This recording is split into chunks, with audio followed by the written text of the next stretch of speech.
बिस्मिल्लाहिर्रहमानिर्रहीम। अस्सलाम वालेकुम। आज हम सीखेंगे C++ में आर्मस्ट्रॉन्ग नंबर। ये आर्मस्ट्रॉन्ग नंबर होते क्या हैं, इनका कोड कैसे लिखते हैं, आज हम ये जानेंगे इस वीडियो में। सबसे पहले देखते हैं कि आर्मस्ट्रॉन्ग नंबर होते क्या हैं। फॉर एग्जांपल मैं यहाँ लिखता हूँ 121। आर्मस्ट्रॉन्ग नंबर इस तरह होते हैं कि जो भी हमें इनपुट दी गई है ना, जो जितने भी इनपुट नंबर होंगे सबका हमने बारी बारी क्यूब लेना होगा, और क्यूब लेने के बाद जब हम उन सब नंबरों को ऐड करेंगे तो वो उसी नंबर के इक्वल आ जाएं। अगर उसी नंबर के इक्वल आ जाएं तो इसका मतलब है कि ये आर्मस्ट्रॉन्ग नंबर है। अगर नहीं आएंगे तो इसका मतलब है ये आर्मस्ट्रॉन्ग नहीं है। अब हम इस नंबर को चेक करते हैं। अगर हम 1 का क्यूब लें तो 1 का क्यूब 1 के इक्वल ही होता है। फिर हम 2 का क्यूब लेते हैं, साथ साथ उनको ऐड भी करना है हमने। 2 का क्यूब 8 के इक्वल होता है। फिर आगे वाले 1 का क्यूब लेते हैं, आगे वाले 1 का क्यूब लेंगे तो 1 होता है। अब ये इक्वल आ जाता है 10 के।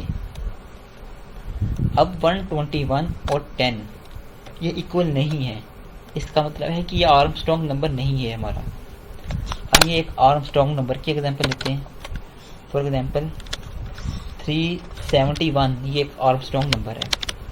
अब हम इसका वही प्रोसेस करते हैं जो कि हमने पहले वाले नंबर का किया था। फॉर एग्जांपल 3 का क्यूब लें, 3 का क्यूब होता है 9 के इक्वल, साथ ही प्लस करते हैं हम। अब 7 का क्यूब लें, 7 का क्यूब होता है 343, साथ ही प्लस कर दिया उनको।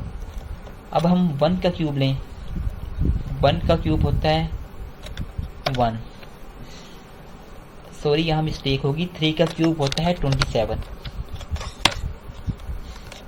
अगर हम इनको ऐड करते हैं तो इसका आंसर आता है 371। अब 371 इनको ऐड करके आ रहा है हमारा आंसर, जबकि इनपुट भी 371 थी। इसका मतलब है ये कि आर्मस्ट्रॉन्ग नंबर है। तो होपफुली यहाँ तक आपको आर्मस्ट्रॉन्ग नंबर की समझ आ गई होगी। चलिए अब इसका कोड लिखना शुरू करते हैं। कोड स्टार्ट करते हैं हेडर फाइल से, hash include iostream using namespace std इन में। सबसे पहले हम एक वेरिएबल लेते हैं जहां हमने यूजर से नंबर एंटर करवाने हैं।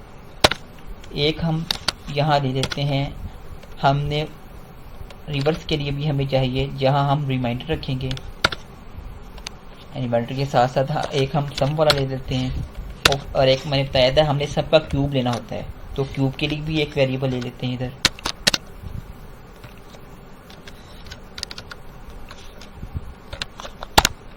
तो यहाँ एक नंबर एंटर करवाते हैं यूजर से, एंटर ए नंबर।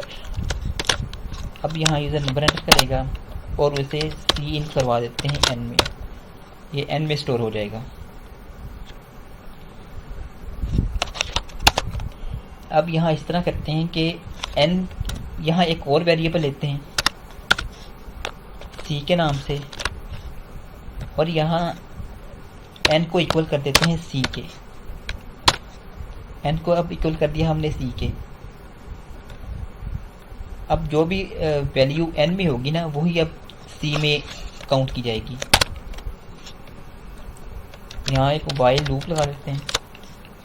ये लूप कब तक चलेगा, जब तक एन की वैल्यू 0 या 0 से छोटी नहीं रहती, यानी मीन जब तक एन की वैल्यू 0 नहीं होती ये लूप चलता रहेगा। सबसे पहले हम इधर रिमाइंडर लेते हैं। रिमाइंडर के लिए हमने वेरिएबल लिया था आर ई को इक्वल कर देते हैं एन का मोड लेते हैं इधर, मोड 10। अब यहाँ रिमाइंडर आर ई में जो भी यूजर एंटर करेगा ना, वो 10 पे डिवाइड होगा, तो रिमाइंडर होगा ना वो आर ई में स्टोर हो जाएगा। अब यहाँ हम क्यूब में जो रिवर्स में आया होगा उसको 3 दफ़ा मल्टीप्लाई कर देते हैं। ये मैं लूप आपको सारा समझाऊंगा, मैं इस तरह स्कोर लिख रहा हूँ अभी। फिर इसके बाद सम प्लस क्यूब करते हैं और इसके बाद n को डिवाइड कर देते हैं 10 से।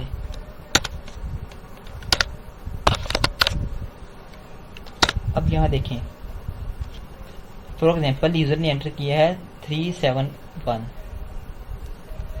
तो ये 371 0 से बड़ा है। अब यहाँ होगी कंडीशन ट्रू। जब कंडीशन ट्रू होगी तो लूप आएगा बॉडी में।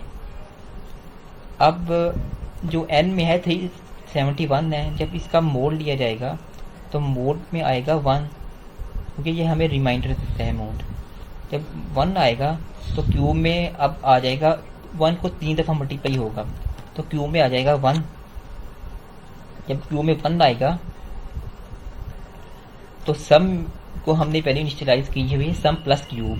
सम में 0 है, क्यूब में 1 है, तो सम में आ जाएगी वैल्यू 1। क्योंकि यहाँ हमने सम को कोई वैल्यू इनिशियलाइज नहीं की तो ये बाय डिफ़ॉल्ट 0 होगी। कोई भी वेरिएबल जब तक हम उसको वैल्यू असाइन नहीं करते तो वो बाय डिफ़ॉल्ट 0 होती है। तो सम में आ गया 1। अब n को n पे डिवाइड, n जब 10 पे डिवाइड हुआ तो इसका आंसर आया 37। इसका आंसर आ गया 37। फिर ऊपर जाएगा, ये कंडीशन ट्रू हो रही है, n बड़ा होता है 37 से, 37 बड़ा है 0 से। फिर इसके अंदर आएगा, फिर मोड लेगा इसका, जब मोड लेके इसका आंसर आएगा 7। तो 7 यहाँ 3 दफ़ा मल्टीप्लाई होगा। जब 3 दफ़ा मल्टीप्लाई होगा तो इसका आंसर आएगा 343। अब क्यू में आ गया है 343। सम में पहले 1 था, सम में 1 है और क्यू में 343 है। जब ये दोनों ऐड होंगे तो यह हो जाएगा 344। और n को जब 37 जब डिवाइड होगा 10 से तो उसका आंसर आएगा 3। फिर कंडीशन ट्रू होगी कि 3 बड़ा है 0 से, अगेन बड़ा है। फिर इसमें आएगा, जब 3 का मोड 10 से लिया जाएगा तो इसका आंसर अगेन 3 ही होगा। 3 का क्यूब, यहाँ 3 का क्यूब लेगा 27 बन जाएगा। यहाँ अब सम में वैल्यू थी 344 और सम में 344 है, सॉरी क्यूब में सम में 344 है और क्यूब में है 27। जब इन दोनों को ऐड करेंगे तो 371 होगा और जब इसका मोड लिया जाएगा तो ये इसका आंसर 0 आ जाएगा। जब कंडीशन ट्रू होगी, फिर जब यहाँ वैल्यू 0 हो जाएगी तो ये ऊपर जाएगा, कंडीशन फॉल्स हो जाएगी। जब कंडीशन फॉल्स हो जाएगी ये तो ये लूप से बाहर आ जाएगा। अब यहाँ सिंपल स्टेटमेंट लिखते हैं, इफ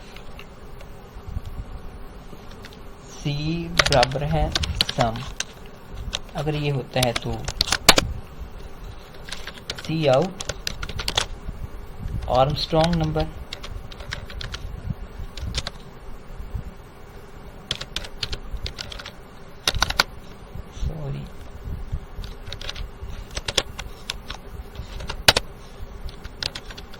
एल्स सी आउट, अगर सी सम की इक्वल आ जाता है, ये जो यूज़र ने एंटर किया है, तो इसका मतलब है कि आर्मस्ट्रॉन्ग नंबर है। अगर नहीं इक्वल आता तो ये नहीं है, else not Armstrong.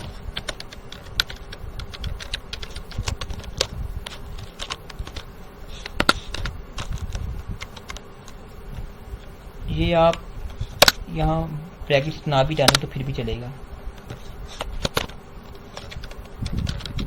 Return 0, sorry ये आप चेक कर लेते हैं कोड को दफ़ा, सॉरी यहाँ गलती होगी थी। यहाँ n बराबर है c होता है नंबर, क्योंकि जो वैल्यू होगी ना हमारी, सॉरी c बराबर है n इधर होगा, है कि हमने वैल्यू कॉपी करनी है n की। जो वैल्यू n में होगी ना वो c में कॉपी करनी है। c वाली वैल्यू n में कॉपी नहीं करनी, क्योंकि c में वैल्यू कोई है ही नहीं। अब ये इसको रन करके देखते हैं। अब यहाँ कोई भी नेम लिख सकते हैं, फॉर एग्जाम्पल आर्मस्ट्रॉन्ग नंबर के नाम से सेव किया मैंने। अब इसको चला के देखते हैं। अब 122 अब ये आर्मस्ट्रॉन्ग नंबर नहीं है, यहाँ आंसर आना चाहिए नॉट आर्मस्ट्रॉन्ग। बिल्कुल सही आ रहा है। यहाँ 371 आर्मस्ट्रॉन्ग नंबर है, अब उसको चेक कर लेते हैं। आर्मस्ट्रॉन्ग नंबर बिल्कुल सही आ रहा है। अब 1 भी आर्मस्ट्रॉन्ग नंबर होता है, क्योंकि 1 का क्यूब 1 के इक्वल ही होता है।